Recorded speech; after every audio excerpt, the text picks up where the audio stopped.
Bismillahirrahmanirrahim. Alhamdulillahirrabbilalamin. Allahumma sholli ala Sayyidina Muhammad wa ala ali Sayyidina Muhammad. Assalamualaikum warahmatullahi wabarakatuh. Apa kabar teman-teman? Mudah-mudahan teman-teman selalu dalam lindungan Allah subhanahu wa ta'ala. Amin ya rabbal alamin. Nah, alhamdulillah kali ini aku akan sharing lagi pengalaman sholawat dari Mbak, kita samarkan ya namanya, kita sebut aja Mbak L.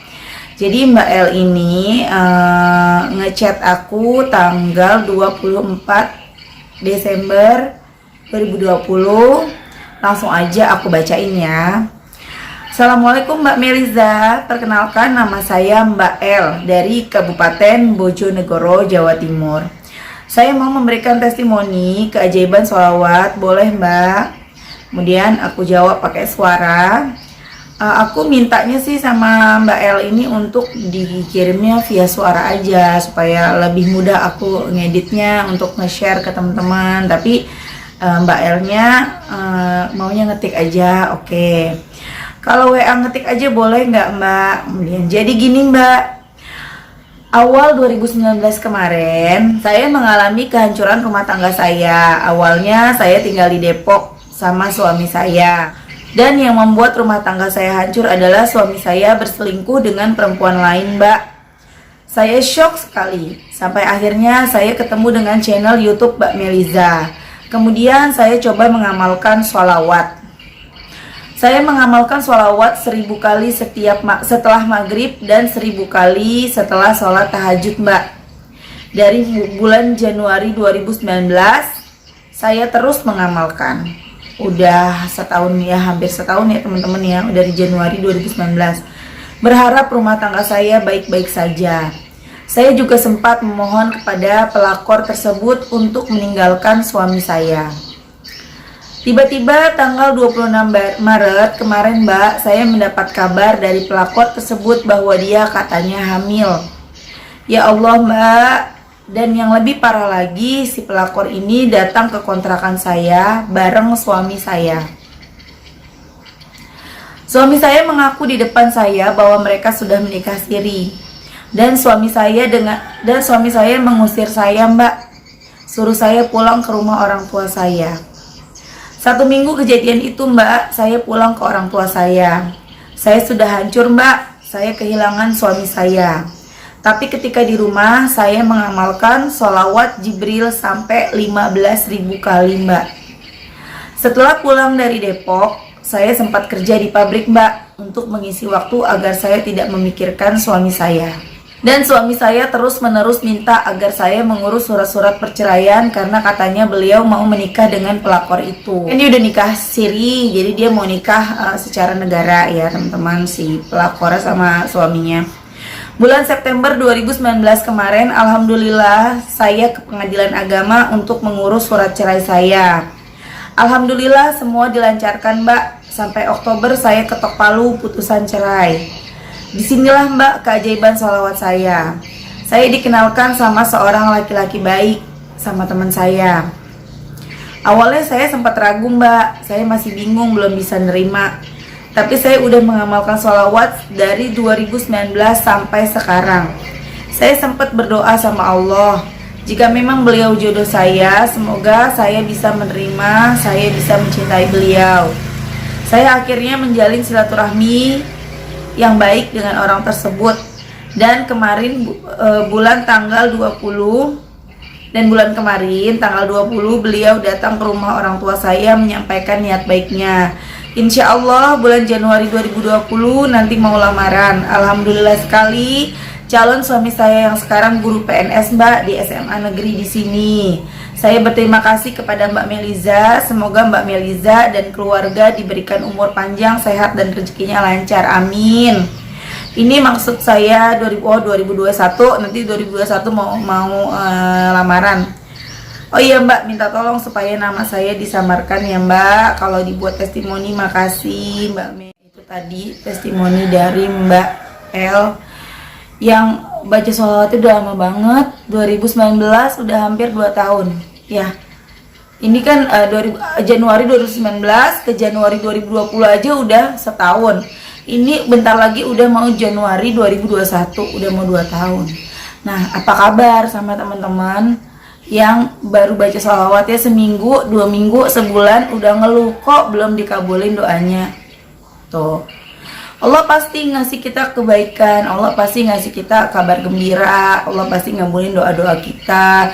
Tapi Allah tuh lebih tahu kapan sih dikasihnya, lebih tepatnya gitu. Contoh seperti Mbak El, pastilah namanya satu keluarga, suami sendiri, pengennya mah ya jangan sampai pisah sama suami terus ya kan. Tapi ternyata Allah yang lebih tahu, oh suami kamu ini nggak cocok buat kamu gitu loh, bukan orang yang tepat buat kamu. Makanya sama Allah, ya udah biarin aja dia pergi dengan yang lain, nanti kamu aku kasih, aku ganti dengan yang lebih baik gitu loh teman-teman. Jadi jangan apa ya, maksain gitu, maksain keinginan kita, enggak saya maunya sama dia ya Allah gitu, pokoknya saya maunya sama dia, kok nggak dikabulin, saya kan udah sholawat. Ih, salah banget teman-teman kayak gitu, jangan kayak gitu. Makanya Masya Allah banget kan Mbak El akhirnya ngedapetin yang jauh lebih baik. Mudah-mudahan rumah tangganya langgeng, istiqomah. Makanya dari sekarang teman-teman buat yang belum nikah, perbanyak sholawat, nabung sholawat dari sekarang, biar nanti ketika sudah menikah punya masalahnya jadi enteng, terhindar dari masalah-masalah yang berat seperti masalah-masalah seperti ini pasti ada kan dalam kehidupan, pasti ada. Tapi kalau kita udah ngegeber sholawat ya dari awal, dari sejak tidak punya masalah, nanti ketika punya masalah enteng sama Allah tuh dimudahin, hati jadinya tenang, ngejalanin semuanya gitu teman-teman ya. Jadi ada juga nih yang doa mintanya jodoh. Mbak bisa nggak sih saya sholawatin dia saya nggak suka sama saya gitu. Ada, semalam juga baru aku jawab ya teman-teman di Instagram. Aku bilang ya bisa aja, Allah kan bisa membolak-balikan hati manusia, Allah bisa ngabulin apa aja, bisa ngasih aja apa aja, bisa aja. Tapi Allah itu baik banget sama kita, Allah itu ngasih yang memang tepat untuk kita. Kalau misalnya kita suka sama si A kita bacain sholawat, misalnya kita sholawat gini aku benerin dulu ya teman-teman, bukan sholawat untuk ngedapetin si A, bukan sholawat untuk si B, bukan sholawat untuk ini dan itu, bukan. Tapi segini, sholawat supaya doa kita cepat dikabulin. Kita lagi pengen apa? Kita lagi pengen misalnya nikah, kita suka sama si A, kita doa, ya Allah saya suka banget sama si A, saya pengen banget nikah sama si A, ya Allah mudahkan agar bisa menikah dengan dia, mudahkan agar dia suka sama saya. Kemudian kita bersolawat, perbanyak solawat gitu teman-teman. Jadi intinya doa, solawat. Jadi doa solawat itu pengiring doa kita. Kalau memang si A itu untuk kita, memang menurut Allah itu baik buat kita, pantas dan cocok untuk kita pasti akan dipersatukan, pasti Allah kasih. Tapi kalau memang enggak, apalagi kita pakai sholawat, mintanya kita berbanyak sholawat, Allah nggak akan nyanyain sholawat kita, nggak bakalan. Jadi enggak, ini nggak baik buat kamu, sabar ya, nanti aku kasih dengan yang lebih baik, aku kasihin yang lebih baik, aku pilihin yang lebih baik gitu loh teman-teman ya. Seperti yang pernah aku bilang soal apa namanya, pernah aku ilustrasiin kayak misalnya seorang anak kita kepengen es krim gitu kan, padahal dia kondisinya lagi flu. Nah kita kan nggak mungkin ngasih dia es gitu, pasti karena kita tahu kalau dia minum es dia akan tambah parah batuknya, dia akan tambah parah flu-nya. Makanya kita ganti esnya dengan yang lain, misalnya dengan beliin dia susu atau beliin dia apalah yang jauh lebih baik daripada es dulu pada saat itu gitu loh. Jadi ya itulah yang Allah lakuin ke kita. Jadi kita jangan maksain gitu loh. Sempat semalam juga ada yang nge-DM aku, Mbak aku suka sama dia, bisa nggak ya aku ulang lagi, nggak bisa aja Allah ngabulin, tapi Allah akan berikan yang terbaik. Makanya kita jangan menggerutu, jangan protes melulu bawaannya sama Allah, komplain dikit-dikit komplain ya teman-teman. Kalau misalnya suka sama si A, ya udah berdoa aja, kalau emang dia yang terbaik pasti akan Allah datangkan. Kemudian ada lagi yang nge-DM aku bilang gini, Mbak aku punya pacar, aku sholawat Mbak, aku minta sama Allah, ya Allah kalau dia yang terbaik deketin, kalau bukan yang terbaik jauhin. Dan ternyata setelah sholawat mereka dijauhin sama Allah.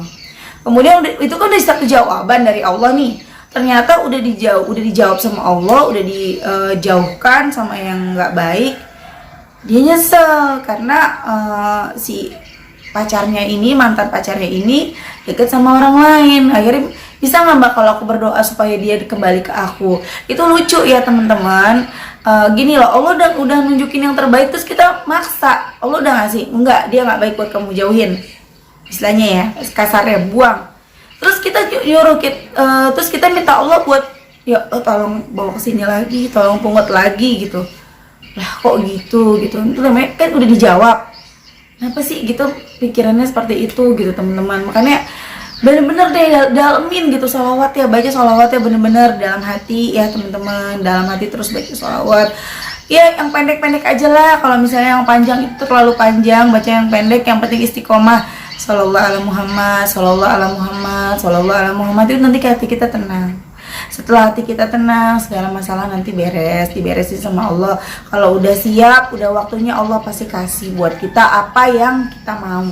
Itu ya teman-teman ya. Intinya kita nggak boleh maksain, perbanyak sholawat ya. Kalau Mbak tadi, Mbak El baca sholawatnya 1000 setiap habis maghrib, kemudian 1000 setiap habis tahajud. Masya Allah banget. Kemudian ternyata setelah 3 bulan bersolawat, Allah belum ngasih kabar baik, tapi malah suaminya datang bawa pelakor ke rumah. Akhirnya akhirnya si Mbak Ella ini diusir dari rumah. Mungkin bagi kita yang mungkin imannya masih kurang, kita akan mikir, ya Allah, saya udah sholawat tiap hari, udah 3 bulan, kenapa malah jadi begini, malah diusir gitu. Kita kadang mikir, kok Allah amit-amit, kok Allah jahat banget ya gitu ya teman-teman ya. Tapi padahal sebenarnya itu bukan Allah jahat, justru Allah nyelamatin kita. Kita sedikit demi sedikit dijauhkan dari orang yang tidak baik gitu loh. Kayak kita nih ya teman-teman, kita akan disekelilingi oleh orang-orang yang sekubu dengan kita istilahnya. Misalnya Mbak El ini orangnya baik, orang-orang baik lah, taraf keimanannya misalnya nggak usah dihitung persen, pokoknya orang baik ya, orang yang baik. Nah pada waktu itu 2019 Mbak El hidup bersama suaminya. Ternyata suaminya ini nggak sekubu sama beliau gitu loh, karena dia bukan orang yang baik. Istrinya orang yang baik, Mbak El orang yang baik. Akhirnya sama Allah perlahan-lahan dijauhin gitu loh, dikikis. Jadi kita tuh bersama orang-orang yang sekubu sama kita aja gitu loh. Jadi dengan sendirinya orang-orang yang tidak sekubu dengan kita akan menjauh, akan berpisah gitu loh. Ya, yang jahat dengan yang jahat, yang baik dengan yang baik, yang buruk dengan yang buruk, yang baik dengan yang seperti itu teman-teman. Itu juga berlaku bukan cuma dalam rumah tangga, tapi dalam pertemanan, dalam banyak hal di dunia kita ini gitu teman-teman. Pokoknya teruslah bersolawat, jangan capek-capek. Allah nggak akan nyanyain usaha kita, Allah nggak akan nyanyain solawat kita. Satu solawat akan dibalas 10 kali solawat oleh Allah. Gimana kalau kita baca 100 solawat, 1000 solawat, 10.000 solawat setiap hari. Satu lagi sebelum aku tutup, aku baru dapat chat juga di WhatsApp dari salah satu subscriber yang udah istiqomah solawat 10 tahun, tapi nggak dapat gitu keajaiban gitu. Dan beliau bilang, apa mungkin aku dulu suka melakukan perbuatan buruk ya Mbak. Nah itu bisa jadi ya teman-teman. Misalnya gini, kita baca solawat nih setiap hari 1000, tapi kita ngelakuin keburukan yang menyebabkan kita mendapatkan dosa sampai 10.000. Ya 1000 sholawat kita itu kan untuk menutup dosa-dosa kita itu gitu loh teman-teman. Kan 1000, kalau kita bacanya 1000 sholawat kali 10 kali lipat, kita dapat 10, sama aja kita dapat 10.000 kebaikan. 10.000 kebaikan yang kita dapat itu buat nutup 10.000 dosa kita yang kita lakukan di hari itu. Pokoknya gitu terus. Jadi ya kalau kita mau dikabulkan doanya, kehidupan jadi lebih baik. Jangan cuma baca sholawat, tapi perbaiki diri. Tapi yang aku alamin sendiri ya, dan juga aku lihat sekitar aku, orang kalau udah baca sholawat pasti sedikit demi sedikit dia akan berubah jadi lebih baik. Kalau misalnya udah sholawat tapi dia nggak berubah jadi lebih baik, masih jahat, masih ngelakuin keburukan, artinya dia nggak benar-benar sholawat gitu teman-teman ya. Oke teman-teman, makasih udah nonton, mudah-mudahan bermanfaat. Jangan lupa di share sebanyak-banyaknya. Kalau menurut teman-teman video aku ini bermanfaat, silahkan di share. Mudah-mudahan dengan men-share video ini akan makin banyak lagi saudara-saudara kita yang tahu sholawat, yang kemudian bisa nyelesain masalahnya dengan bersolawat. Dan aku minta maaf sama teman-teman kalau aku uploadnya jarang banget, karena aku sibuk teman-teman, sibuk masalah ngurusin anak gitu, keluarga di rumah, masak dan lain-lain, dan sekaligus aku juga jualan, jadi mohon dimaklumi ya teman-teman ya. Dan untuk teman-teman yang mau ikutan Riyado ada di grupnya di Telegram, itu dipegang sama admin aku. Alhamdulillah adminnya nggak dibayarnya langsung sama Allah, tapi mau bantuin. Aku sekaligus mau terima kasih buat teman-teman admin ya, yang aku nggak hafal nama-namanya. Aku hafal tapi cuma beberapa, jadi nggak aku sebutin aja mendingan. Terima kasih banyak, Allah yang bales. Mudah-mudahan segala doa kalian dikabulkan Allah. Terima kasih teman-teman. Assalamualaikum warahmatullahi wabarakatuh.